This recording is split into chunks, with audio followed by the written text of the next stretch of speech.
तो आगे है तस्माद अंतर्बहिश्चैव संशुद्धि रूपयेद व्रणम रूपे अपि अजीर्ण व्यायामाद अव्यवायादीन विवर्जित हर्षम क्रोधम भयश्चापि यावत स्तरोप संभवात।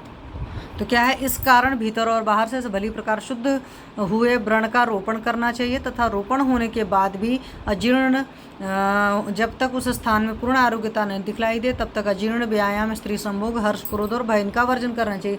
मतलब जब उंड की हीलिंग हो रही होती तो अजीर्ण नहीं होना चाहिए, मतलब खाना नहीं पचा तो उसके ऊपर से नहीं खाना, बगैर भूख प्यास के नहीं खाना, क्योंकि अग्निमांद रहेगी तो भी हीलिंग अच्छी नहीं हो पाती है। व्यायाम वगैरह करेंगे तो पक्का सी बात है कि टाइम लगेगा उसको हील होने में, हो सकता है कि और भी खराब हो जाए। स्त्री संभोग अगर मैथुन करेंगे तो उससे भी बात का प्रकोप होता है, तो वहाँ से भी तकलीफ आएगी, उंड की हीलिंग बहुत लेट हो जाएगी।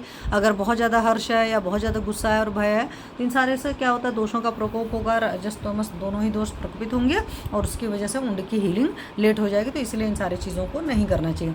फिर क्या, हेमंते शिशिरे च बसंते चापि मोक्षेत त्रयाद द्वयाश्च शरद ग्रीष्म वर्षासु च बुद्धिमान। तो बुद्धिमान वैद्य हेमंत शिशिर और बसंत ऋतु में तीसरे दिन पट्टी खोले तथा शरद ग्रीष्म वर्षा ऋतु में दूसरे दिन व्रण की पट्टी खोल देवे। तो यहाँ पर सीजन के हिसाब से भी लिखा है कि कब दूसरे दिन खोलना है, कब तीसरे दिन खोलना। फिर क्या, अतिपातेषु रोगेषु निषेध विधम इमं भिषक प्रदित्तागारवश्चिग्रम तत्र कुर्यात् प्रतिक्रियाम। तो व्रण में पाक द्वारा अथवा तीव्र रक्तस्राव द्वारा हानि या प्राण भय की संभावना होने पर पट्ट मुच्छण के उक्त नियमों पर ध्यान न देते हुए जलते हुए मकान के प्रतिकार की तरह बिना किसी उपाय से लाभ पहुँचे वैसी प्रतिक्रिया करनी चाहिए।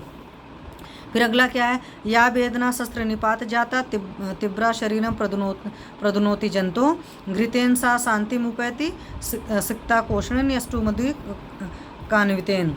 तो किसी शस्त्र की चोट से अथवा शस्त्र क्रिया कारण व्रण से उत्पन्न हुई तीव्र वेदना जो कि शरीर को दुखित या संतप्त करती हो, वह मुलेठी की चिरणों से युक्त किंचित उष्ण घृत के द्वारा सेचन करने से शांत हो जाती है। तो कोई भी उंड वगैरह में पेन हो रहा है तो वहाँ पर एसटी मधु घृत का आप लगा सकते हो, लोकल एप्लीकेशन करा सकते हो, या एसटी मधु का चूर्ण या मुलेठी का चूर्ण लेकर उसमें उष्ण घृत डालेंगे तो उससे सेचन करेंगे तो वहाँ पर आराम हो जाता है।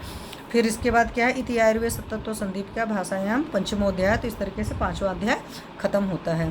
Thank you.